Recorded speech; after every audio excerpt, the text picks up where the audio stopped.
pelaku itu tidak punya keprimanusiaannya. Dia seolah-olah anak saya itu hewan. Assalamualaikum, terima kasih yang udah klik video ini. Kali ini aku bakal membahas kasus yang sangat menarik, di mana melibatkan seorang anggota berpangkat tinggi. Seperti biasa, jangan lupa tontonin sampai habis dan klik tombol subscribe. Kita langsung aja ke ceritanya.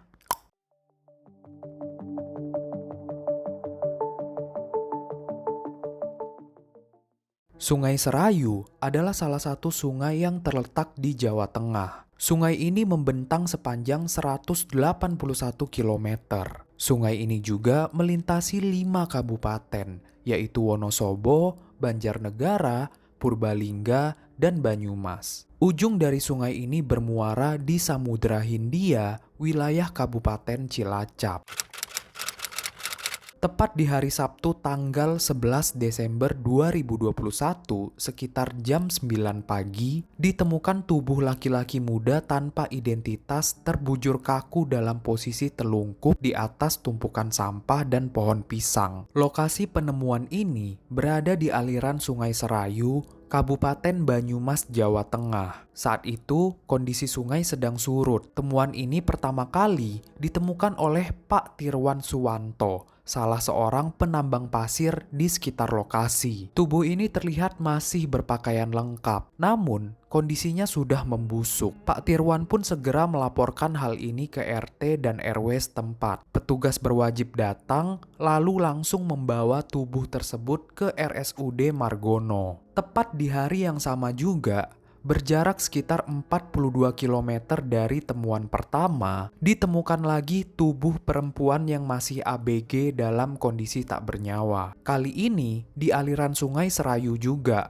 tapi di Kabupaten Cilacap, Jawa Tengah. Tubuh perempuan ini saat itu juga dalam kondisi memprihatinkan dan membusuk. Kedua temuan ini segera diotopsi. Setelah hasil visum keluar, petugas tidak bisa menemukan identitas mereka. Akhirnya, keduanya dikuburkan di lokasi masing-masing tempat di mana mereka ditemukan. Walau begitu, polisi tetap menyebarkan informasi terkait kondisi terakhir dari kedua tubuh itu. Mulai dari pakaian yang digunakan, foto gigi, hingga ciri-ciri rambut dan kulit. Tepat 3 hari setelah kedua korban itu dimakamkan, polisi terpaksa membongkar kembali makam mereka. Dari koordinasi antara Polres Bandung, Polres Cilacap, dan Polres Banyumas, mereka mendapat laporan dari masing-masing keluarga korban, di mana laporan tersebut menjelaskan kalau mereka berdua ternyata saling berkaitan, dan mereka juga merupakan korban kecelakaan lalu lintas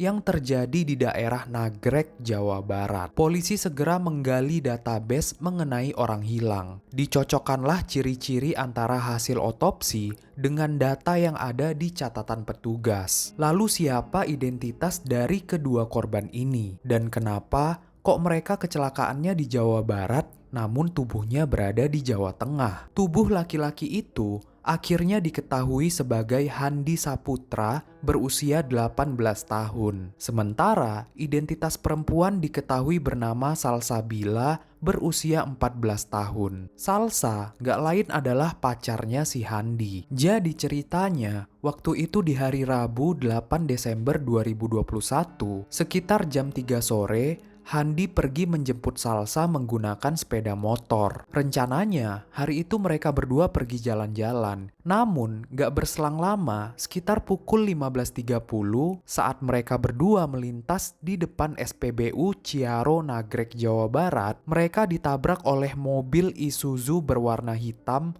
dengan nomor plat B300Q, di mana mobil ini melaju dari arah yang berlawanan dengan Handi dan Salsa. Kecelakaan pun gak bisa dihindari. Kemudian warga sekitar bergerumunan untuk membantu. Turunlah 2 orang dari mobil itu. dan 1 orangnya lagi masih di dalam mobil. Jadi total ada 3 orang di dalam mobil itu Nah, pas turun 2 orang ini dibantu warga. Diangkutlah tubuh Salsa dan Handi. Saat itu terlihat Handi yang masih setengah sadar merintih kesakitan dan minta tolong. Sementara Salsa dalam kondisi pucat dan terdapat luka yang parah di kepalanya. Menurut saksi yang ada di TKP, Salsa meninggal di tempat. Pas mereka ini mau dibawa ke RS terdekat, ada warga yang mau ikut. Tapi dilarang sama salah satu orang dari mobil ini. Saat kecelakaan terjadi, ternyata ada saudaranya Salsa yang melihat. Dia pun lari ke rumahnya sambil berteriak, Salsa kecelakaan, Salsa kecelakaan. Mendengar hal ini, pamannya Salsa bernama Pak Deden buru-buru ke jalan besar. Namun sayangnya, pas dia sampai sana, Salsa udah dibawa pergi. Belum menyerah, Pak Deden pun mencoba mengikuti mobil hitam itu. Tapi akhirnya kehilangan jejak. Pak Deden kemudian memilih untuk mengecek puskesmas, klinik, dan rumah sakit di sekitar. Namun hasilnya nihil. Salsa celaka, otomatis saya juga langsung lari ke bawah, melihat cuman di bawah kan itu udah dibawa, katanya mau ke rumah sakit terdekat di mana. Dari sana juga langsung saya tanya-tanya terus, kenapa nggak ada yang ikut. Orang tersebut bilang, Kang, mau nanyain rumah sakit terdekat, otomatis seolah-olah percaya ya, tanggung jawab itu si penabraknya, ternyata dibawa. Sementara ayahnya Handi bernama Estes Hidayatullah juga melakukan hal yang sama. Dia keliling rumah sakit, puskesmas 24 jam, tapi sama, gak ketemu juga. Ini posternya kayak gini, saya sebarkan, ditempel-tempel di tiang-tiang listrik, di toko-toko, di rumah makan Padang, di rumah sakit, di Garut, itu saya tempel-tempelin. Untungnya pada saat evakuasi kecelakaan Handi dan Salsa, banyak warga yang merekam kejadian itu. Bahkan video amatir dari warga ini sempat viral dan terpampang jelas wajah para pelaku dan plat mobilnya. Dari sinilah polisi mendeteksi dengan mudah identitas para pelaku ini. Dilacaklah plat kendaraan B300Q itu. Ternyata ketiga orang yang tega membuang Handi dan Salsa adalah seorang anggota TNI Angkatan Darat. Bahkan salah satu dari mereka berpangkat kolonel. Ketiga orang ini bernama Kolonel Infanteri Prianto, Kopda Andreas Dwi Atmoko, dan Koptu Ahmad Soleh. Tanpa pandang bulu, ketiga anggota ini ditangkap oleh kepolisian dan diteruskan ke kepolisian militer. Jadi kalau perbuatan kriminal yang dilakukan anggota TNI, mereka bakal diproses oleh kepolisian militer dan pengadilan khusus militer. Terus apa alasan mereka dengan tega ngebuang Handi dan Salsa sampai sejauh itu Dan bagaimana kronologi lengkapnya?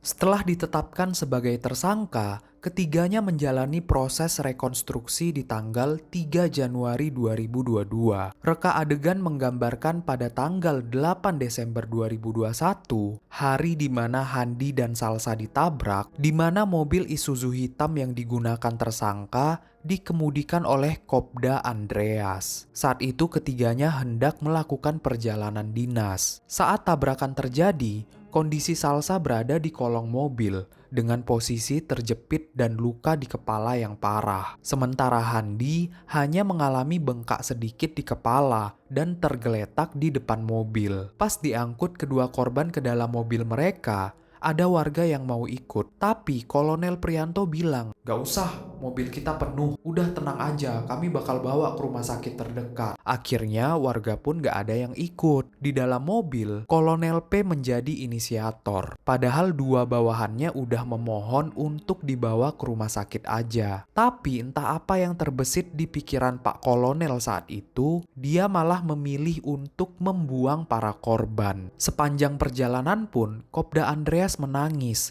dan memohon untuk berhenti di rumah sakit.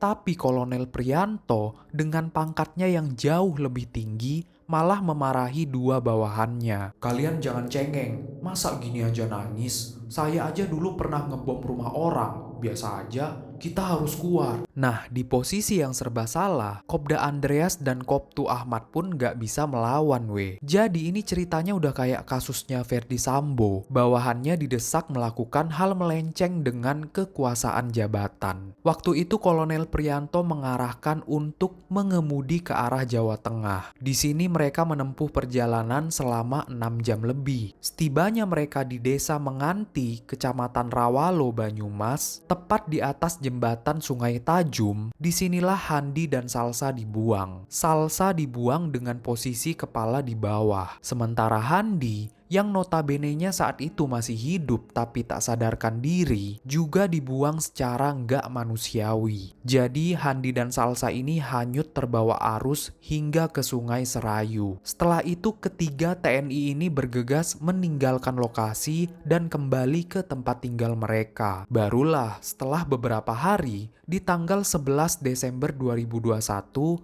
jasad Handi dan Salsabila ditemukan di Sungai Serayu. Ketiga anggota ini pun ditangkap pada tanggal 24 Desember 2021. Mereka pun menjalani persidangan tanggal 15 Maret 2022 di Pengadilan Militer Tinggi 2 Jakarta. Di sini Kopda Andreas memberikan kesaksian sebenarnya. Kopda Andreas mengatakan dia berulang kali memohon ke kolonel untuk tidak membuang Handi dan Salsa. Bahkan rupanya mereka sempat akan berhenti di puskesmas, tapi dilarang sama Kolonel P dan disuruh jalan terus. Akhirnya Kolonel Prianto mengambil alih kemudi mobil. Di sini, hakim yang mendengar kesaksian Kopda Andreas menanyakan, "Kenapa tidak kamu larang Kolonel P?" Andreas pun menjawab kalau dia nggak berani ngebantah atasannya. Malahan Kolonel P saat itu malah curcol kalau dia ngebom rumah di timur-timur tapi nggak ketahuan orang. Berasa hebat si kolonel ini, biar kelihatan sangar kali ya. Selanjutnya, Kolonel Prianto pun memberikan pernyataannya kalau alasannya ngebuang dua sejoli itu demi melindungi anak buahnya. Dan di sini dia merasa bertanggung jawab penuh terhadap bawahannya. Saya panik, saya kacau, ya mungkin banyak pekerjaan dan lain-lain, kemudian ditambah lagi ini anggota saya berusaha melindungi, tapi mungkin yang saya lakukan salah, saya akui itu salah. Kalau panik sebagai seorang kolonel yang malang melintang di dunia militer, tugas operasi, bahkan sempat dan ramil, seharusnya kan berpikiran jernih, berpikir waras saat itu. Siap. Apalagi Diwat Moko sempat mengatakan ini dicari nanti orang tuanya. Saat hasil forensik diungkap di persidangan, kalau Handi sangat mungkin bisa diselamatkan jika waktu itu mereka bawa ke rumah sakit. Karena dari hasil otopsi, dalam rongga pernafasan Handi terdapat banyak lumpur dan pasir yang terhirup. Itu menandakan saat dibuang, Handi masih dalam keadaan bernafas dan hidup. Bahkan ahli forensik juga menyebutkan saat kecelakaan, kondisi Handi tidak terlalu parah. Dari kedua jenazah tersebut, memang yang wanita waktu ditemukan sudah dalam keadaan pembusukan, tapi dari luka-luka yang kita lihat, kita periksa, korban wanita tersebut sudah meninggal waktu di kejadian atau di tingkat. Kalau yang pria atau yang laki-laki, waktu kita periksa dengan lengkap luar dan dalam, kita temukan tanda-tanda pasir atau air sungai di saluran nafas sampai paru-paru. Jadi itu membuktikan waktu dia dibuang, dia masih dalam keadaan hidup. Ada dalam saluran nafas bawah, rongga sama tidak ditemukan di lambung. Itu kesimpulannya dalam keadaan tidak sadar, masuk ke sungai, masuk ke air. Artinya masih dalam keadaan hidup. Di sini Kolonel P menjawab, dia nggak tahu kalau Handi masih hidup. Dia pikir udah mati semua, makanya dia buang. Walaupun udah mati, namanya nabrak orang masa iya dibuang kayak buang tulang ayam geprek. Tidak muncul itu rasa kok malah kasihan sama anggota daripada kasihan sama korban. Siap. Tidak punya rasa kasihan sama korban ini. Siap, saya berpikir korban sudah meninggal. Jadi walaupun sudah meninggal tidak punya pikiran juga. Siap. Tidak Karena ada saya pikiran. panik, sudah panik. Setelah beberapa proses persidangan, barulah putusan final disampaikan tanggal 7 Juni 2022. Kolonel Priyanto sebagai pelopor dipecat dari institusi TNI dan dihukum penjara seumur hidup. Sementara Kopda Andreas dihukum penjara 6 bulan karena dianggap lalai saat mengemudi. Lalu Koptu Ahmad Soleh yang nggak dihukum apa-apa. Saat putusan final ini, Kolonel Priyanto mengungkit pengabdiannya selama menjadi TNI. Dia pun membahas tentang operasi militer di Timor Timur yang saat ini udah jadi negara Timor Leste di tahun 1996 hingga 1998. Nah ini, kok Nggak malah kalut. kasihan sama anggota, tidak kasihan sama korban. Ya. Padahal sudah diingatkan. Kemudian terdakwa juga mengatakan tadi kepada saksi, kamu jangan cengeng. Saya pernah ngebom. Itu di mana kejadiannya ngebom itu satu rumah? Siap waktu di timur, waktu tugas operasi Waktu tugas di timur. Timur. Siap. Mengebom apa itu? Ya pada saat itu kan Timur Merdeka terakhir. Pada saat kita embarkasi untuk pulang. Itu dibom satu keluarga itu yang dibom itu. Siap. Sampai anak-anaknya juga ikut.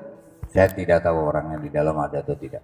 Hakim pun tetap memutuskan vonis Kolonel Priyanto sesuai dengan putusan awal. Kolonel P pun ditahan di penjara khusus militer Pomdam Jaya, di mana penjara ini merupakan tempat tahanan tercanggih, super ketat, dan dilengkapi dengan teknologi artificial intelligence. Itulah kan, udah berkarir bertahun-tahun, jabatan lumayan tinggi, akhirnya hancur gitu aja. Mungkin ini karma dia karena pernah ngebom rumah orang sembarangan. Dan dari kasus ini juga, terungkaplah skandal Kolonel Priyanto. Sebelum kecelakaan itu terjadi, rupanya dia sempat main sama seorang janda bernama Nurmalasari. Jadi pas dinas, sambil dibawa jandanya ini. Dari pengakuan Andreas pun menyebutkan benar adanya Priyanto ngebawa Nurmalasari. Hadeh, padahal udah punya anak istri bapak ini. Nah bonus nih, cuplikan video penampakan Kolonel Priyanto yang dibully sama tahanan-tahanan militer lainnya.